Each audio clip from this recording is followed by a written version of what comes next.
अब हम बात करते हैं अपने पास में मेन फंक्शन क्या है, इस सेल की स्ट्रक्चर, जिसको एक नॉर्मल सेल के टाइप हम पढ़ते हैं कि एक मेरे पास में बेटा जी इतनी बड़ी सेल है, ये मेरे पास में क्या है, अब सेल है। अब नाम आएगा या नहीं आएगा वो तो देखो, ये क्या, सेल वॉल, जिसको मैंने नाम दिया कोशिका भित्ति। अब इस सेल वॉल के अंदर ये छिद्र हो गया, ये हो गया, ये हो गया, आपके छोटे छोटे क्या होते हैं, छिद्र होते हैं। ये डायग्राम नॉर्मल कोशिका का है, समझना है कि आपके एक नॉर्मल सेल किस प्रकार से होती है। अब भाई इसके अंदर मैंने बात कर लिया कि अंदर की ओर होती कौन है, कोशिका झिल्ली। ये कौन है इसके अंदर बनी, जिसको मैंने नाम दिया, ये मेरे पास में कोशिका झिल्ली है। क्या है, कोशिका झिल्ली। अब इसी के अंदर भी बेटा जी कौन प्रेजेंट रहते हैं, ये प्रेजेंट हो गया, ये प्रेजेंट हो गया, ये प्रेजेंट हो गया। देखो सामने वाली सेम सीक्वेंस के अंदर ही आपके पोर आ रहे हैं, पोर का मतलब बिंदु आ रहे हैं छोटे छोटे, जहाँ सेम बन रही है उसी के अंदर। इनका क्या रोल है इसका भी हम डिस्कशन करेंगे, क्यों आ रहे हैं इसका भी हम डिस्कशन करेंगे। ये हो गया। फिर मैंने बेटा जी यहाँ माइक्रोबॉडीज, मैंने पहले ही बोल दिया कि हम किसको बना रहे हैं, माइक्रोबॉडीज। ये इसकी माइक्रोबॉडीज रहती है। फिर यहाँ बाहर की ओर एक सेक्टर रहता है बड़ा सा, ये रह गया, हर जगह ये मिलेगा आपको, इसके बिना तो कुछ भी नहीं है, जिसको मैं बोलता हूँ माइट्रोकांड्रिया। इसको हम किस नाम से जानते हैं, माइट्रोकांड्रिया। क्या बोलते हैं हम इसको, माइट्रोकांड्रिया बोलते हैं। अब इसके सेंटर में चलते हैं, ये आ गया मैं सेंटर में, प्रेजेंट कौन है, न्यूक्लियस। कोशिका के ऊपर भाग है उसको मैंने बोल दिया न्यूक्लियस। अब न्यूक्लियस के अंदर छोटी छोटी केंद्रक भी रहते हैं, जिसको हम केंद्रिका कहते हैं, ये हमने ऑलरेडी डिस्कस कर लिया है। और इनके अंदर धागे नुमा जो संरचना है उनको हम गुणसूत्र बोलते हैं, क्रोमोजोम। ये क्रोमोजोम हो गया। यहाँ एक फंक्शन बनता जिसको मैंने बोल दिया रिक्तिका, वैक्यूल। ये मेरा न्यूक्लियस है, मैंने क्या नाम दे दिया इसको, केंद्रक है। और ये मेरे पास में कौन आ गई है, वैक्यूल। कौन आ गई है, वैक्यूल, जिसको हिंदी में बोलते हैं रिक्तिका। फिर इसके यहाँ आते हैं, यहाँ एक सेक्टर बनेगा, यहाँ एक सेक्टर बनेगा, यहाँ एक सेक्टर बनेगा, यहाँ पर भी एक सेक्टर बनेगा, यहाँ पर भी बनाएंगे और यहाँ पर भी बनाएंगे, और यहाँ पर भी बनाने वाले हैं, और कहाँ पर बनाने, ये अंत्यप्रदवी जालिका होती है। कौन होगी, अंत्यप्रदवी जालिका, जिसको एंडोप्लाज्मिक रेटिकुलम कहते हैं। ये क्या है, अंत्यप्रदवी जालिका। कौन कौन सी, खुरदरी और चिकनी। कितने प्रकार की होती है, दो, खुरदरी होती है और कौन सी होगी, चिकनी। बाहर वाली खुरदरी, अंदर वाली आपको भी पता है चिकनी। अब इनके पास में मैं दो फंक्शन बनाऊंगा, एक ये फंक्शन, एक ये फंक्शन, और एक इनके पास में ये बन गया, और एक इनके पास में भी बन गया। अब इसको मैंने नाम दे दिया गोल्जी बॉडी, जो पास में है उसका नाम क्या दिया मैंने, गोल्जी बॉडी। अब क्यों दिया इसका भी अभी लॉजिक ढूंढेंगे, गोल्जी का है। फिर हमने एक और भाग इसको बना दिया गोलाकार, यहाँ पर भी बना दिया, यहाँ पर भी बना दिया, और यहाँ पर भी हम बना रहे हैं सब जगह। और ये जो पोर्शन है मैं इसको नाम दे रहा हूँ लाइसोजाइम। क्या नाम दे रहा हूँ, लाइसोसोम। क्या नाम दे रहा हूँ, लाइसोसोम। हो गया। अब यहाँ सब जगह सेल में कौन फैला रहता है, आपको भी पता होना चाहिए बेटा जी कि यहाँ कक्षमाप और कोशिका द्रव्य और आपके जीव द्रव्य पदार्थ भरे हुए रहते हैं। ये जो ज़्यादा फैला हुआ उसको मैंने क्या नाम दे दिया, साइटोप्लाज्म। क्या है, साइटोप्लाज्म। अब जो साइटोप्लाज्म है, उस साइटोप्लाज्म में आपको मैंने एक सीक्वेंस अभी बताई थी, अक्ष सूत्र है, एक ये फंक्शन निकला, एक ये फंक्शन निकला, और ये आपके 9 + 3 4 5, 1 2 3 और 4, ये रेशियो इसके अंदर चलता है। ये एक अपने पास में स्ट्रक्चर है। किसकी स्ट्रक्चर है? सेल। अब देखो हम वापस स्टार्ट करते हैं। अपने पास में जो आउटर लेयर है किसकी? सेल की। ये सेल का जो बाह्य आवरण है उसको हमने नाम दे दिया सेल वॉल। कौन है? Cell wall. अब इस सेल वॉल का बेटा जी जो आंतरिक भाग है उसको हमने नाम दे दिया कोशिका झिल्ली। कौन है? कोशिका झिल्ली। हमने इसके बारे में डिस्कस कर ली। कोशिका भित्ति प्रोटेक्शन देगी, हार्ड होती है, कठोर होती है और रक्षी यानी कि रक्षा का काम करती है। और उसके बाद हमने झिल्ली की भी डिस्कस कर ली जो अंदर की ओर होगी किसके? कोशिका भित्ति के। अब यहाँ एक क्वेश्चन पुटअप होता है कि सर माइटोकॉन्ड्रिया क्या पादप कोशिका और कौन सी जंतु कोशिका में सेम होता है क्या? नहीं, क्योंकि मैंने क्या बोला, जंतु कोशिका के अंदर कई फंक्शन ऐसे आ जाते हैं जहां बेटा जी सेल वॉल उनके अंदर होगी नहीं। जब सेल वॉल नहीं होगी ये माइटोकॉन्ड्रिया अंदर की ओर आता है। किसके अंदर की ओर? आपके मेम्ब्रेन, सेल मेम्ब्रेन के अंदर की ओर आ जाएगा। अब हमारे पास में दूसरा कौन सा? कोशिका झिल्ली। इसकी भी हमने डिस्कस कर ली कि भाई कोशिका झिल्ली दो प्रकार की, दो परतों से मिलकर बनी होती है। एक परत होगी आपकी कौन सी? प्रोटीन्स की। दूसरी होती है आपकी किसकी? फास्फोलिपिड्स की। फास्फोरस और लिपिड्स का जो समूह होता है उसके द्वारा ये बनी होती है। और कौन से? निकोलसन और सिंगर ने भी ये चीज बोली थी। फिर हमने बात कर ली भाई जो कोशिका झिल्ली है वो झिल्ली काम क्या करती है? विसरण, परासरण, उच्च सांद्रता से निम्न, निम्न सांद्रता से उच्च सांद्रण की ओर O2 और CO2 का कॉपरेशन रखती है कि किसको जिसको चाहिए उसको वो देती है। उसके बाद में हमारे पास में मोस्ट इंपॉर्टेंट चीज क्या बनी है? जो पोर बनाए हैं, जो स्टोमेटा बनाई, वो किसके अंदर है? प्लांट सेल के अंदर। जो प्लांट सेल होती है हमें पता है बेटा जी पादप कोशिका कौन सी क्रिया करती है? प्रकाश संश्लेषण की क्रिया। कौन सी अभिक्रिया? प्रकाशीय अभिक्रिया के दौरान जो प्रकाशीय अभिक्रिया के दौरान प्रकाश संश्लेषण की क्रिया होती है पादपों में। किसके द्वारा? लीफ के द्वारा। कब? जब उनके अंदर क्लोरोफिल प्रेजेंट रहता। वो क्लोरोफिल कौन सा? सेंटर में रहता। पत्ती के जो मध्य सिरा होता है उसके अंदर, आपके पर्ण मध्योतक के अंदर वो पाया जाता है, जिससे सौर ऊर्जा को केमिकल ऊर्जा में चेंज करने के बाद में स्टोर्स के अंदर चेंज किया जाता है। तो बेटा उनको ग्रहण करने के लिए पोर तो चाहिए, ये अंदर तक आने के लिए वाष्पोत्सर्जन की क्रिया एवं प्रकाश संश्लेषण की क्रिया के लिए इनका होना क्या होता है? जरूरी होता है। नेक्स्ट अपने पास में तीसरा ऑर्गन हमने कौन सा लिया? न्यूक्लियस। केंद्रक हमेशा सेंटर में होता है। बाहर वाला भाग केंद्रक झिल्ली कहलाता है।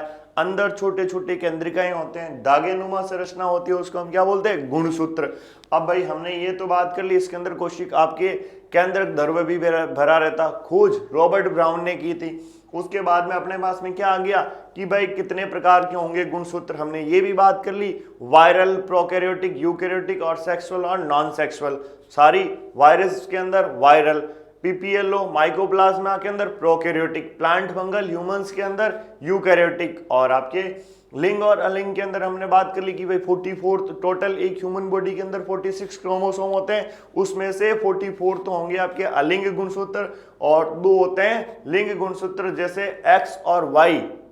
मेल एक्स एक्स क्या हो जाता? फीमेल। उसके बाद में हमने डिस्कस की भाई एंडोप्लाज्मिक रेटिकुलम, अंत्यप्रदवी जालिका कैसे होती है? यह नलिकाकार है। किसके रूप में है? नलिकाकार। रहती कहां पर है? केंद्रक झिल्ली की ओर। 2 प्रकार की होती है, खुरदरी ऊपर वाली और नीचे वाली कैसी होती है? चिकनी। खुरदरी सतह पर कौन रहता? राइबोसोम, जो किसका कार्य करता? प्रोटीन संश्लेषण का। वो प्रोटीन कहां पर आ जाता? चिकनी। हो गया खत्म। फिर इसी से हम जोड़ते हैं अगले, गोल्जी बॉडी। खोज की थी कैमिलो गोल्जी ने। अब कैमिलो गोल्जी ने इसकी खोज की थी। इसकी संरचना डिस्क के समान होती है, थैली के समान होती है। इसका मेन कार्य है पैकिंग करना। किसको पैक करता है? जो प्रोटीन बने उन प्रोटीन को पैक करने का कार्य कौन करेगा? Golgi body. फिर पैकिंग होगी, जब पैकिंग हुई तो कुछ अपशिष्ट भी तो निकल के आएंगे, कुछ ना कुछ ऐसी चीजें तो वहां बनेगी जो अपने लिए नॉन यूजफुल हो। जब वो नॉन यूजफुल है तो हम किसको लेके आएंगे बेटा जी? लाइसोसोम को लेके आएंगे। किसको लेके आएंगे?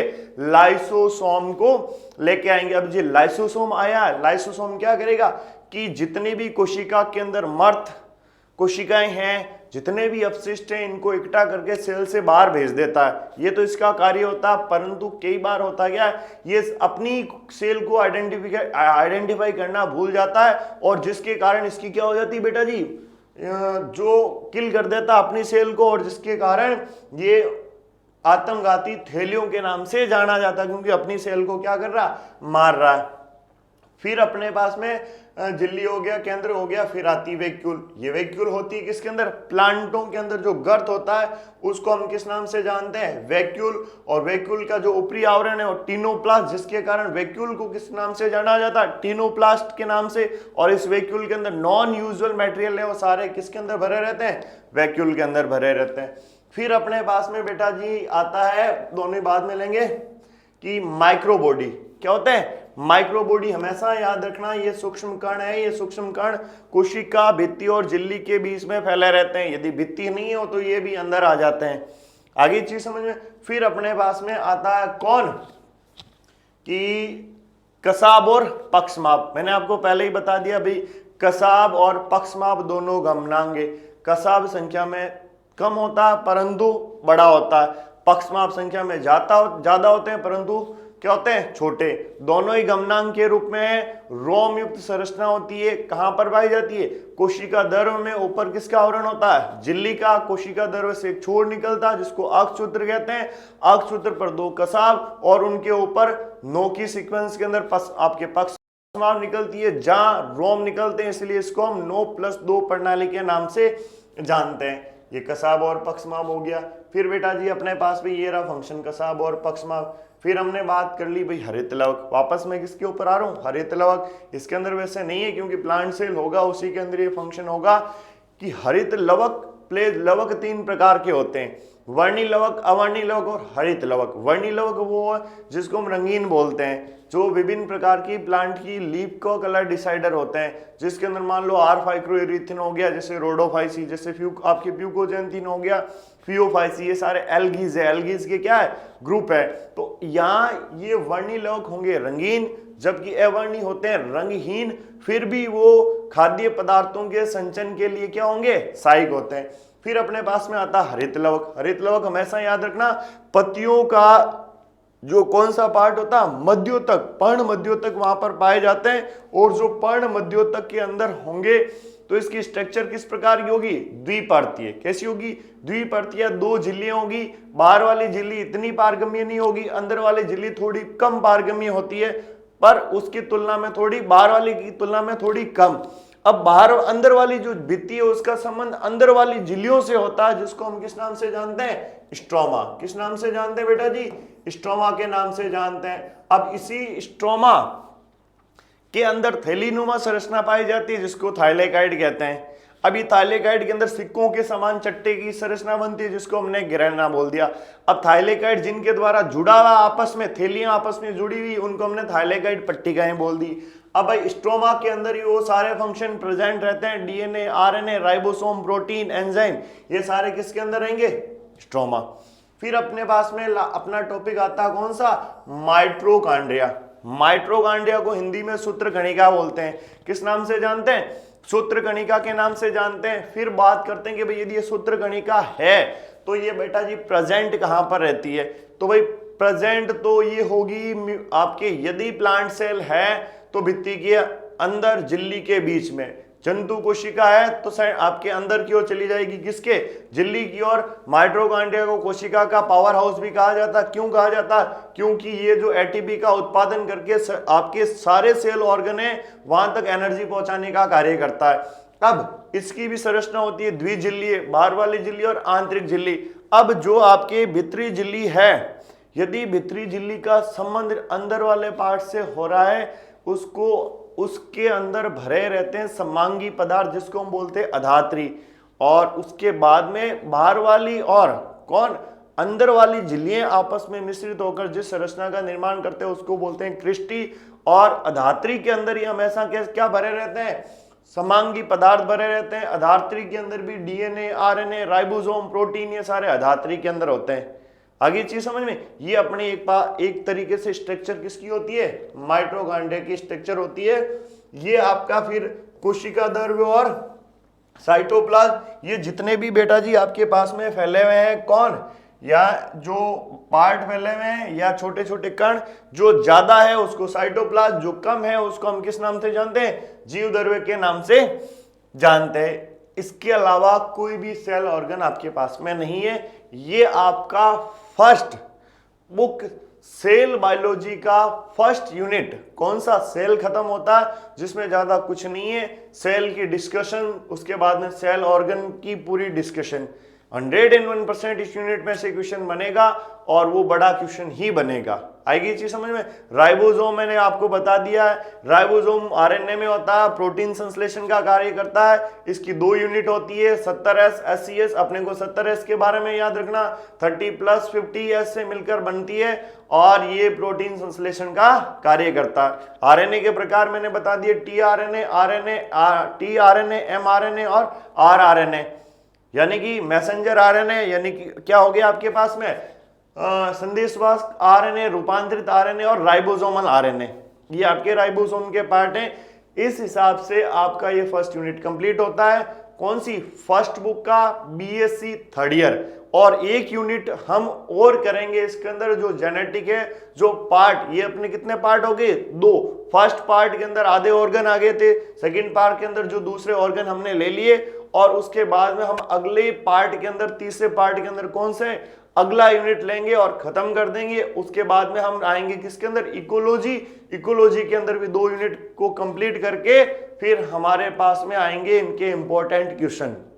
मैंने पहले ही बोला कि हम पहले इसकी थ्योरी को पढ़ेंगे, अपने पास में सफिशिएंट टाइम है, जब तक अपने पास एग्जाम की डेट नहीं आती है, क्योंकि मैं भी हो सकता है पहले 4th ईयर वालों के आपके प्रैक्टिकल एग्जाम हो। यदि उनके प्रैक्टिकल एग्जाम है तो मैं भी आपकी थोड़ी डेट एक्सटेंड कर दी जाएगी, और उस कंडीशन के अंदर हमारे पास में टाइम है। थ्योरी पढ़ने के बाद में आपको इंपॉर्टेंट क्वेश्चन करवाए जाएंगे, चाहे स्मॉल टाइप के हो चाहे लार्ज टाइप के हो, आने के जिसके चांसेस है 2 यूनिट के अंदर। अब मैं आपको ये भी फाउंडेशन नहीं दे रहा हूं, मैं मेरी तरफ से आपको 2 यूनिट तैयार करवा रहा हूं। यदि इच्छा हो तो आप इन्हीं यूनिट को पढ़ो, यदि आपको लगता है कि नहीं सर हम लोग दूसरे 2 यूनिट तैयार कर सकते हैं तो वो यूनिट तैयार करो। और कोई डिस्कस आपको डाउट है तो पूछ लेना। अब बात आती है इंग्लिश मीडियम के बच्चों की, तो बेटा इंग्लिश मीडियम की ये है कि हमारे पास में मैं वर्डली आपको इंग्लिश में जरूर बता सकता हूं, पर एक्सप्लेनेशन यदि करूंगा तो ये बहुत लंबा हो जाएगा, इसीलिए नोट्स आपको प्रोवाइड कर दिए जाएंगे। यदि कोई टॉपिक में आपको डाउट आता है, आप मैनेजमेंट से कांटेक्ट करो, मैम से या सर से कांटेक्ट करो, वो मैसेज मेरे तक पहुंच जाएगा और उसको आपको सॉल्यूशन मिल जाएगा। Good luck. नेक्स्ट स्टार्ट करेंगे अगले आपके पार्ट के अंदर। कीप स्टडी बेटा।